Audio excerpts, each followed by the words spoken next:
"What do you think?" I asked. "Why should I care? Make up your mind yourself." Lloyd brushed off the conversation. When I thought about how we could enjoy our remaining days in the Maldives without being bothered by anyone, my hesitation vanished. Once we got home, we quickly started packing. "Can we move right away?" "Yep, we're good to go."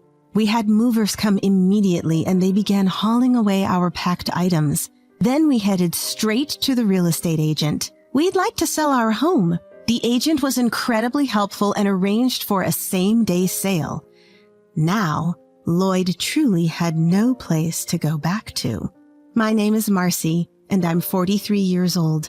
I currently live with my husband Lloyd in a Manhattan apartment.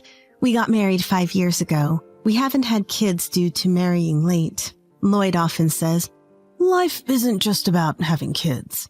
And that helps me live without feeling guilty for not being able to have children. Lloyd is 45 and in the prime of his working life. Recently, he's been working a lot of overtime and coming home late. I used to work at the same company as Lloyd, but quit after we got married. Lloyd said it would be awkward to work at the same company as his wife. Since then, I've been a full-time housewife. One day, my sister-in-law from the neighboring town called. It had been a while, so when she called to say she was concerned about our mother's condition and couldn't check on her, I agreed to go. Sister-in-law is a dependable person. I've been grateful to her many times since marrying Lloyd. Sister-in-law has 2 kids who are in 9th and 12th grade, and they're both doing well. I hold sister-in-law in high regard, so it's no surprise her kids are turning out great. Of course, I went to check on my mother-in-law the next day. It's easy to see why sister-in-law is such a great person when you meet mother-in-law. I adore mother-in-law. She's straightforward, has strong opinions, and is mindful of others. I feel truly grateful to have met such wonderful in-laws like mother-in-law and sister-in-law. When I arrived and entered their house, I was shocked. The place was a mess, full of clutter and trash. It looked like a hoarder's house. Something was clearly wrong, as mother-in-law is normally very neat. Mother-in-law was just sitting there, doing nothing, looking spaced out. I called out, "Mother-in-law?" She slowly turned her head and said, "Who are you again?" As she stood up. She looked at Lloyd and said, "Oh, Lloyd, welcome." We were stunned. Concerned by the sudden change in mother-in-law, we quickly made a doctor's appointment for the next day. After several tests, the results came back. She had dementia. Moreover, she needed long-term care. We called sister-in-law to come to the house and discussed what to do next. Taking care of someone long-term means that we'd need to look after my mother-in-law indefinitely at her home. Of course, public programs and private services are also options, but my sister-in-law offered, "Marcy, thanks for everything. I'll take it from here." Surprisingly, Lloyd objected. "No, your place is far, and moving your kids would be a hassle." True, my sister-in-law lives in the next town over, which would require her younger child to change schools. "We should move in with my parents to take care of them. What do you think, Marcy?" I was shocked. I never thought Lloyd was that responsible. Moved by his sincerity, I agreed. Of course, all for my beloved mother-in-law. And so began my daily caregiving life for my mother-in-law. We moved in with her and started our new life together. I managed the household and took full responsibility for mother-in-law's care. She'd wander off if you took your eyes off her, so I had to constantly watch her. Whether doing laundry, cleaning, or cooking, I was always monitoring her. Then I noticed she looked lonely. Was this life really making her happy? Even with dementia, she should still have moments of joy. Being under constant surveillance couldn't be fun. So I tried something. "Mother-in-law, would you like to help me fold the laundry?" Her face lit up. "I'd love to." Though her hands weren't as nimble, she was clearly enjoying the task. I was relieved that I'd made the right call. From that point on, instead of watching her, we did things together. Seemingly, she found moving around less of a chore. On sunny days, How about we have lunch in the park today? That sounds lovely. And off we went for a meal outdoors. I never found this life burdensome. Sister-in-law always handled hospital trips, and her kids visited mother-in-law often. But one person was completely uncooperative. Lloyd. The same Lloyd who'd said, "We'll take care of mother-in-law." He never lifted a finger to help. Sharing updates or asking for his input always met with disinterest or reluctance. When I'd ask for help, "I'm tired from work. Why should I tire myself more at home?" was his response. He'd been working late, so maybe he was tired, but some help would be nice. He didn't even talk to mother-in-law. When I'd suggest plans for her, "Why should I care? Decide yourself." He'd brush me off.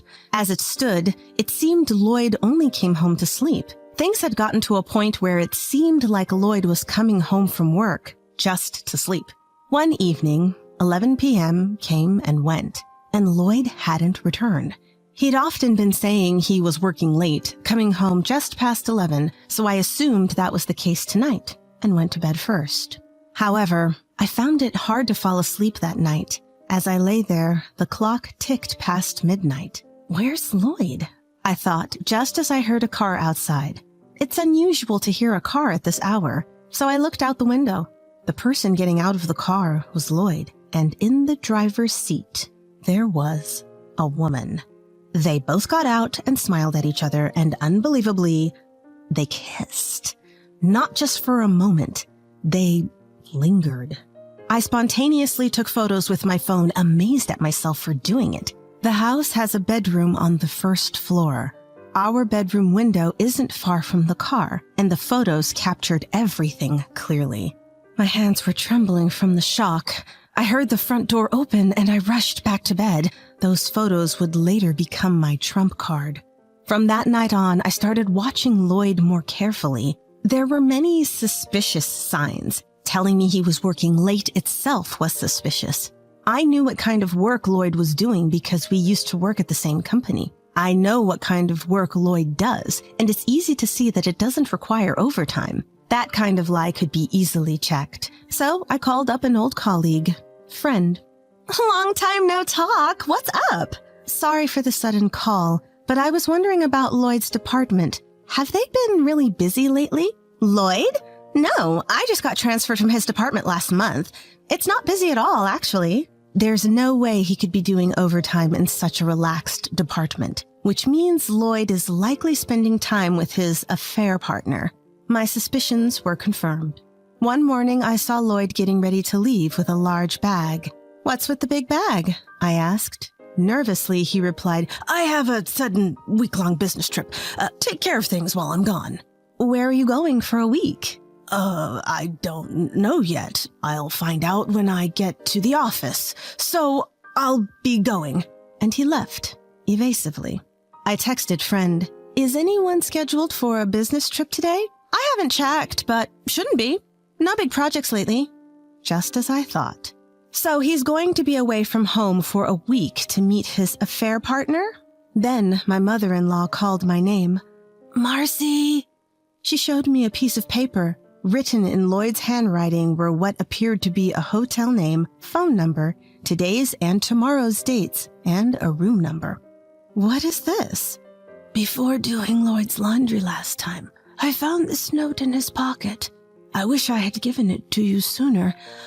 I'm sorry, Marcy." "Do you also suspect Lloyd then?" "Marcy, we can't just turn a blind eye to this. Lloyd must be held accountable. There's no time for us to be down." The mother-in-law speaking was the strong woman I knew before her dementia. I felt more determined seeing this side of her after so long. "Absolutely. I will not let him off the hook." First, considering mother-in-law's opinion, we decided to call sister-in-law. As soon as sister-in-law arrived, she said, "Marcy, I'm so sorry. My brother is an idiot for doing such a thing." "There's no need for you to apologize," I told sister-in-law as we planned our next moves. First, we checked the note and found out the location of the hotel. Lloyd was likely staying at this hotel for today and tomorrow. What would we do next? The next day, we decided to drive to the hotel in sister-in-law's car. We arrived at a hotel close to the airport and recognized a car in the parking lot. I looked at the pictures on my phone. Of course, they were the ones of Lloyd kissing another woman. It was the same car in those pictures. After a while, a familiar man came out of the hotel. It was Lloyd. We hid behind the cars to avoid being seen. Soon after, a woman came out and cozily linked arms with Lloyd. As I captured the scene with my phone, I couldn't believe what I saw. Both mother-in-law and sister-in-law were speechless. There was a little boy, about 1 year old, with them. The child happily held Lloyd's hand. The three walked happily, and they all walked off looking like a happy family. The real wife, me, was the one capturing this scene. Feeling miserable was the least of my concerns. The three of them headed to the airport, leaving their car at the hotel. Once they arrived at the airport, they laughed and killed time before disappearing into a flight gate. The destination was the Maldives. There was no longer any reason to hesitate. Thinking about how Lloyd would spend the remaining days there without any disruptions. When we returned home, we immediately began packing. I called a moving company and asked, "Can we move out immediately?" "Yep, that's no problem." They came to help us pack, and we temporarily stored our belongings at sister-in-law's place. Next, we went straight to a real estate agent. "I want to sell my house." The agent was incredibly kind and expedited the selling process for us. Now Lloyd had no home to return to. The thought alone made me feel refreshed. Afterward, mother-in-law and I checked into a nearby hotel where we would stay for a while. With that settled, there was something I had to confirm. Could the child with Lloyd's affair partner be his? To find out, I decided to consult a lawyer and a private investigator. The results of the investigation became clear right away. The report handed to me clearly listed that unfamiliar child as Lloyd's son. Lloyd had told me, "Kids aren't the only joy in life." But did he actually want a child? Did he have an affair because he couldn't have children with me? Only he knows the answer. But I can't keep this inside, as even my mother-in-law told me. I will never forgive him. 7 days later, my phone rang. It was Lloyd. "Hey, where are you? I can't get into the house. The key's not working." "That's because I sold the house." "What are you talking about?" "Hope you enjoyed your 6-day, 5-night trip to the Maldives. Must have been fun with your family of 3. Made some good memories, did you?" I could tell Lloyd was stunned on the other end of the line.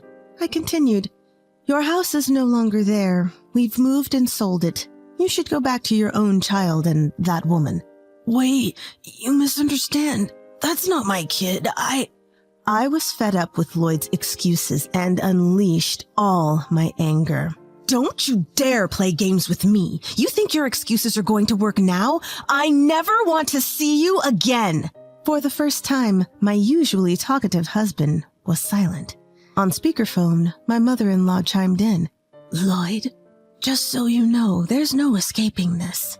We have all the evidence and our lawyer is listening to this call. You'll be getting a compensation claim from Marcy, so pay it without arguing. Also, from now on, I'm cutting off any mother-son relationship with you. Don't think you can fall back on me, and you can forget about any inheritance." "What? Mom, you're clearly not suffering from dementia." "Can you believe it? I have genuine dementia. But listen, if Marcy is this hurt and in such a tight spot, how can I not step up? Marcy has been by my side, taking care of me all this time. I can't just sit around being a useless mother-in-law when I can't even repay her kindness." Hearing those words, tears flowed from my eyes, even after what my husband did to me. I felt truly blessed to have such a kind mother-in-law and a supportive sister-in-law. I was the luckiest daughter-in-law. Later on, Lloyd paid the $80,000 compensation I demanded, all in one go. Although it was a high sum, thanks to my excellent lawyer, we managed to secure the full amount. While evidence photos helped, the most impactful was the revelation of his secret child. Though my inability to have children played a part, that's a complicated feeling. I reported every detail of Lloyd's affair to his company, and he became the talk of the office, but not in a good way. Everyone from his coworkers to his bosses started looking at him coldly. Even after paying the compensation, his savings depleted. He couldn't afford to quit, and he's living a miserable life working under those conditions. His affair partner turned cold on him once the money ran out, and he isn't even allowed to see his child. Yet he still has to pay child support, leaving him in a dire financial and emotional state. My sister-in-law's eldest got into college and moved out, so my mother-in-law moved in with her. I bought a piece of land and built a small house there, starting a new chapter in my life. I'm using my qualifications and working from home. I'm never lonely because my mother-in-law and sister-in-law frequently visit. My mother-in-law's dementia seemed to miraculously disappear. Doctors say it's not a full recovery, but she believes it's all thanks to Marcy. I plan to find more joy in my life and live each day happier than ever before.